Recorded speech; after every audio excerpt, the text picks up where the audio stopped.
अस्सलाम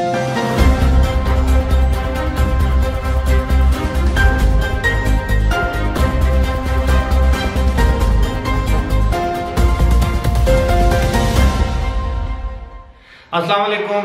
अबरार रशीद आपकी खिदमत में हाजिर है और आपसे वही रिक्वेस्ट कि अगर अभी तक आपने चैनल को सब्सक्राइब नहीं किया तो इसे सब्सक्राइब कर लें, जो बेल आइकन है उसको जरूर प्रेस करें और अगर वीडियो आपको पसंद आए तो जो लाइक का जो बटन है उस पर क्लिक कर दें। आपका बहुत बहुत शुक्रिया। पाकिस्तान दुनिया में किसी भी मैदान में, इससे पहले भी मैं जिक्र कर चुका हूँ मुतअद्दिद वीडियोस में, जब अपना मुकाम पैदा करता है या नाम रोशन करता है तो यकीनन आप सब को खुशी होती है, मुझे खुशी होती है। आपका सर, खास तौर पर वो लोग जो एक्सपैट्स हैं, ओवरसीज पाकिस्तानीज हैं, उनका सर तो ज़्यादा फख्र से बुलंद होता है क्योंकि उनके मुल्क का नाम रोशन होता है। अब इस पर मैं जिक्र करूँगा कि अब क्या हुआ कि पाकिस्तान का नाम एक मरतबा फिर टॉप ऑफ द लिस्ट है एक्सपो 2020 पे, लेकिन उससे पहले एक खिचड़ी पक रही है पाकिस्तान में, जो कि जिसे अंग्रेजी में कहते हैं वरीसम, यानी काफ़ी तशवीशनाक बात है ये। ख़ास तौर पर बतौर पाकिस्तानी पाकिस्तान में रहते हुए शायद आप लोगों को, जो वो लोग जो इस वक्त दयार गैर में हैं, दीगर ममालिक में हैं, उनको इस बात का एहसास नहीं, लेकिन इस वक्त जो पाकिस्तान में जो सूरत हाल है, जो खिचड़ी पक रही है, वो कोई हमारे लिए नेक शगुन या अच्छी खबर नहीं है। इसकी डिटेल में जाए बगैर मैं सिर्फ इतना अर्ज करूंगा, जो लोग, ये हमारा वतीरा बन गया है, कोई शख्स अगर हुकूमत वक्त के खिलाफ बात करे तो हम उसकी हुब्बुल वतनी पर शक करना शुरू कर देते हैं। हम ये समझते हैं कि शायद वो शख्स किसी के हाथों बिक चुका है। ऐसा नहीं होता। और जो लोग बगैर सोचे समझे किसी को लफाफे का ताना दे देते हैं, किसी को कोई दूसरा ताना दे देते हैं, वो यकीनन अपनी कमजरफी का इजहार कर रहे होते हैं कि आप किसी पर एक इल्ज़ाम लगा दें। खैर पीटीआई वालों से तो कोई गिला नहीं है, वो तो लोगों की माँ बहन एक करते हैं सुबह दोपहर शाम सोशल मीडिया पर, उनकी तो तरबियत ही उनके लीडर ने ऐसी की है। लेकिन मैं जो जिक्र कर रहा हूँ वो ये है कि वो पाकिस्तान के लिए अच्छी खबर नहीं है। वो खबर ये है कि आपको याद होगा कि अभी चंद दिन पहले अमरीकी नायब वजीर खारजा पाकिस्तान आई, वेंडी शर्मन उनका नाम था, ये नाम है। वो पाकिस्तान आई, उन्होंने तमाम लोगों से मुलाकात की, लेकिन उन्होंने वजीर आजम से मुलाकात करने से इनकार कर दिया। जी हाँ, ये मुलाकात तय थी और उन्होंने इनकार कर दिया। उन्होंने शाह महमूद कुरैशी जो हमारे वजीर खारजा हैं उनसे मुलाकात की, उन्होंने आर्मी चीफ से मुलाकात की, उन्होंने दीगर मुलाकातें की, लेकिन उन्होंने वजीर आजम से मुलाकात नहीं की। अब यही नहीं, अमरीकी नाज़िमुल उमूर हैं, यानी अमरीकी एम्बेसडर नहीं है, आजकल सफारत खाने की आप ये समझ लें कि जो कायम मुकाम मोहतमम या उसकी जो सरबराह है अमरीकी सफारत खाना जो इस्लामाबाद में है, उनका नाम है एंजेला एगलर। उन्होंने आज पाकिस्तान के army chief general Qamar Javed Bajwa से एक मुलाकात की। इस मुलाकात को बहुत ज्यादा अहमियत दी जा रही है, इसलिए अभी 3 या 4 रोज पहले उन्होंने लाहौर में opposition leader of the opposition मियां शहबाज शरीफ साहब से अलग से मुलाकात की, मुस्लिम लीग नून की नायब सदर मरियम नवाज से अलग मुलाकात की, पंजाब असेंबली में जो स्पीकर हैं चौधरी परवेज अलाई उनसे अलग मुलाकात की, दीगर सियासी रहनुमाओं से उन्होंने मुलाकात की। लेकिन उसके बाद उस वक्त जब उनकी मरियम नवाज शरीफ और शहबाज शरीफ से अलग अलग मुलाकात हुई तो सियासी हल्के क्या सराहियां करने लगे कि जी मुस्लिम लीग के अंदर शायद फूट पड़ी हुई है, इसलिए उन्होंने अलग अलग मुलाकात की। मुझे इसका सियाको सबाक या बैकग्राउंड का इल्म तो नहीं है, लेकिन मरियम नवाज से अमरीकी नाज़िमुल उमूर एंजेला की मुलाकात को बहुत ज्यादा अहमियत दी गई सोशल मीडिया पर, मेन स्ट्रीम मीडिया पर, और यहां तक कि जो वजीर आजम के तर्जुमान हैं उन्होंने तो तूफान बर्पा कर दिया कि जनाब ये देखें, ये सोशल मीडिया पर भी कि ये गैर कानूनी है, किस तरह वो एक सजा याफ्ता लीडर या खातून से अमरीकी नाज़िमुल उमूर मुलाकात कर सकती हैं। अगर नहीं कर सकती तो आप रोकते।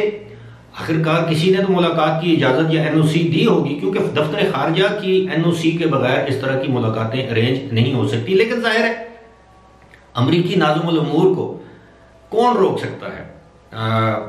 यानी कम से कम पाकिस्तान में तो हमने देखा है कि कोई नहीं रोक सकता।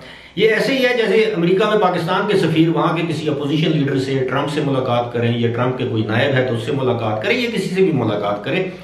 सफारतकारों की, सियासतदानों से मुलाकात कोई अचंभे की बात नहीं है, कोई अनहोनी बात नहीं है, वो करते रहते हैं। लेकिन ये मौका ऐसा है, अब देखें उन्होंने उनसे मुलाकात की, अब वो आकर उन्होंने आर्मी चीफ से मुलाकात की, और बजाय ये मुलाकात जो है अफगानिस्तान की सूरत हाल के तनाजुर में हुई। ये मामला तो जो स्टेटमेंट जारी है उसमें तो यही कहा गया कि जी जनरल कमर जावेद बाजवा ने उनसे कहा है कि जी अफगानिस्तान को इस वक्त इंसानी हमदर्दी की बुनियाद पर इमदाद की ज़रूरत है, ताकि वहाँ पर कोई इंसानी अलमिया जन्म ना ले, लोग भूखे ना मरे, और एक मरतबा फिर अफगानिस्तान दहशतगर्दी की लपेट में ना आ जाए या दहशतगर्दों के नरगे में ना चला जाए। इस तरह की बातें हुई, और जिस तरह वो रस्मी बातें होती हैं कि अमरीकी नाज़िमुल उमूर ने कहा है कि जी पाकिस्तान के साथ हम ताउन जारी रखेंगे। हालांकि उनकी जो नायब वज़ीर ख़ारिजा है इंडिया में, उन्होंने एक इंटरव्यू के दौरान कहा कि अब पाकिस्तान के साथ हमारा मामला ठप है। ये भी कहा गया कि उन्होंने आके बताया कि जनाब जनरल कमर जावेद बाजवा से जब वेंडी शर्मन की मुलाकात हुई तो उन्होंने उनसे ये जिक्र किया कि जनाब जिस तरह की हाइब्रिड मसनूई जमहूरियत आप पाकिस्तान में लेकर आए हैं वो अमेरिका को काबिल कबूल नहीं। तो इनडायरेक्टली शायद ये पैगाम था कि जनाब ऐसी जमहूरियत से छुटकारा हासिल करें। अब जो आर्मी चीफ से अमरीकी नाज़िमुल उमूर की जो मुलाकात हुई है, डेफिनेटली उसमें मौसम तो डिस्कस नहीं हुआ होगा, उसमें अफगानिस्तान की सूरत हाल ही डिस्कस नहीं हुई होगी, बल्कि ये भी कहा गया होगा कि जनाब ये आपका जो ISI का मामला, ISI के चीफ का मामला है, उसके तकर्रुर या तबादलों का, ये क्या हो रहा है पाकिस्तान में। पाकिस्तान एक न्यूक्लियर पावर है, एटमी कुव्वत है। ये सारी चीजें जो हैं, इसलिए मैं कह रहा था कि एक खिचड़ी पक रही है। अल्लाह ताला इस मुल्क पर रहम करे। हुक्मरान आते हैं चले जाते हैं, आर्मी चीफ आते हैं चले जाते हैं, इदारे कायम रहते हैं और इदारों को कायम रहना चाहिए, और तवाना, ताकतवर, मजबूत रहकर कायम रहना चाहिए या काम करना चाहिए। यही पाकिस्तान और हमारे हक में बेहतर है, वरना खुदा न खास्ता पाकिस्तान किसी और अलमिये को बर्दाश्त करने के काबिल नहीं है। अब आते हैं जनाब अच्छी खबर, जिससे मेरा सर जो है वो इस एक हफ्ते के दौरान दूसरी मरतबा फख्र से बुलंद हुआ है। वो अच्छी खबर ये है कि सरकारी फिगर्स, एदादो शुमार जारी किए गए हैं एक्सपो 2020 के हवाले से कि पहले 2 हफ्तों के दौरान, यानी 15 तारीख तक, 1 से 14 या 15 तारीख तक 7,50,000 अफराद ने एक्सपो 2020 का दौरा किया। ये वो लोग हैं जिन्होंने टिकट खरीद कर एक्सपो 2020 का दौरा किया, यानी टिकटेड। अब इसमें वो अफराद शामिल नहीं है जो बगैर टिकट के अंदर गए, क्योंकि आपको मालूम है कि बहुत से अफराद ऐसे हैं जिनको फ्री पासेस दिए गए, बहुत से अफराद ऐसे हैं जिनको फ्री दाखिला दिया गया, क्योंकि उसकी वजह यह है कि जिस तरह नर्सेज हैं, जो फ्रंट लाइन वर्कर्स हैं, मुख्तलिफ कंपनियों के जो लोग हैं, या एक्सपो 2020 के अंदर काम करने वाले जो लोग हैं, उनको और उनकी फैमिलीज को फ्री पासेस दिए गए। इसी तरह जो माजूर अफराद हैं, जिनको पीपल विद डिटर्मिनेशन कहते हैं, उनको भी फ्री पासेस दिए गए। लेकिन सबसे अच्छी बात क्या है कि दूसरे हफ्ते भी जो पाकिस्तान का जो पेविलियन है वो मोस्ट विजिटेड पेविलियन है। जी हाँ, अब 190 या 192 ममालिक या टेरिटरीज की जो पेविलियंस हैं वहां पर, वो जाहिर है आप एक दिन तो नहीं देख सकते, पूरा हफ्ता जाना पड़ेगा या 1 महीने का जो पास है।